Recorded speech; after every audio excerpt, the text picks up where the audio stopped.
Hadirin hadirat yang dirahmati Allah Subhanahu wa taala. Kita masih membicarakan tentang 8 wasiat Al-Imam Hatim Al-Asam rahimahullahu taala, di mana Imam Hatim Al-Asam telah mengaji, belajar kepada seorang wali daripada wali-wali Allah, yaitu Imam Syaqiq Al-Balkhi, dan beliau telah memperoleh 8 faidah daripada 30 tahun beliau belajar itu. Faidah pertama, beliau artinya setelah merenung, ujar Sidin, setiap orang itu perlu teman, perlu kawan yang dikasihinya, dan ternyata kawan-kawan itu semuaan meninggalkan inya kada sampai mati. Apa-apa yang dikasihi bila kita meninggal dunia itu akan menjauh meninggalkan kita, kecuali amal. Jadi hanya amal yang sampai ke kubur mengiringi kita.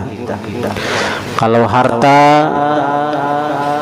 itu akan terbagi, harta yang kita simpan itu akan menjadi rebutan daripada ahli waris kita. Harta yang kita makan itu akan jadi kotoran. Nah, harta yang kita sedekahkan, harta yang kita dahulukan, itu yang cagaran bisa menyelamatkan kita. Nah, jadi semuaan apa yang ada di dunia ini akan pergi meninggalkan kita, kecuali amal. Itu akan terus mengiringi kita.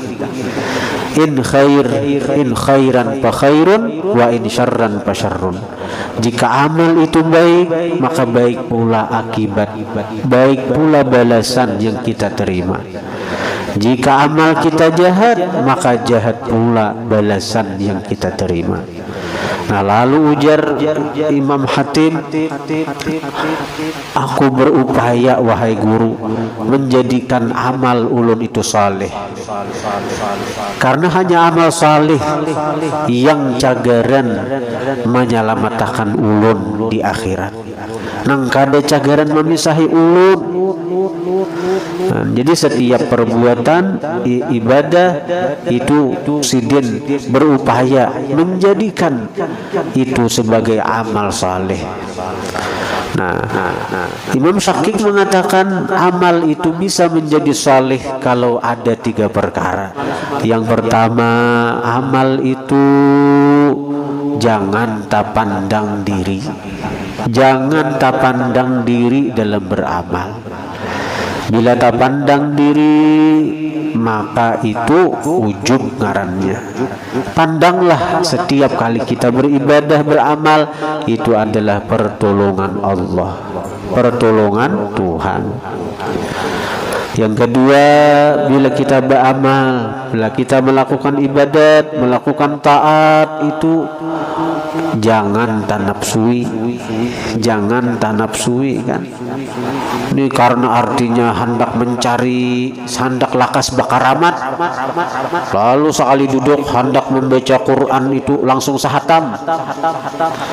Itu tanapsui ngarannya, tanapsui. Beramallah semampu kita sesuai dengan yang dianjurkan syariat Nabi kita. Jadi sesuaikan dengan syariat, sesuaikan dengan syariat Nabi, bukan sesuai dengan nafsu kita, dorongan nafsu kita. Nang kaya syariat Nabi mengutamakan nang wajib dahulu biris hanyar nang sunat. Syariat Nabi menganjurkan bayar hutang dahulu bila sampai timpunya hanyar bersedekah. Hutang nang sampai timpu. Syariat Nabi menganjurkan agar mengutamakan nang kesusahan. Hanyar kita menggawi misalnya umrah nang sunat, haji nang sunat. ini lawan keluarga kada tahu manahu, lawan tetangga kada tahu manahu, orang mau ulah masjid langgar majlis taklim kada tahu manahu, umrah maka saben tahun saben bulan misalnya, itu kada sesuai dengan yang dianjurkan Nabi. Tapi bila orang nih bersedekah rajin juga, berumrah inya rajin juga kan jadi masalah. Ini orangnya duit berlebihan, dia membantu orang banyak, sudah bersedekah, ada sedekahnya, bila umrahan inya sekeluargaan misalnya, itu baik aja. Ini kada suasana sekali, ada suasana sekali. Nah, jadi jangan tanapsui dalam beribadat. Yang ketiga, jangan tapandang orang. Bila tapandang orang itu riya. Bila tapandang orang itu riya. Jadi bila beribadat itu jangan tapandang diri, jangan tanapsui, jangan tapandang orang, maka amal ibadah itu akan menjadi amal saleh. Akan menjadi amal saleh.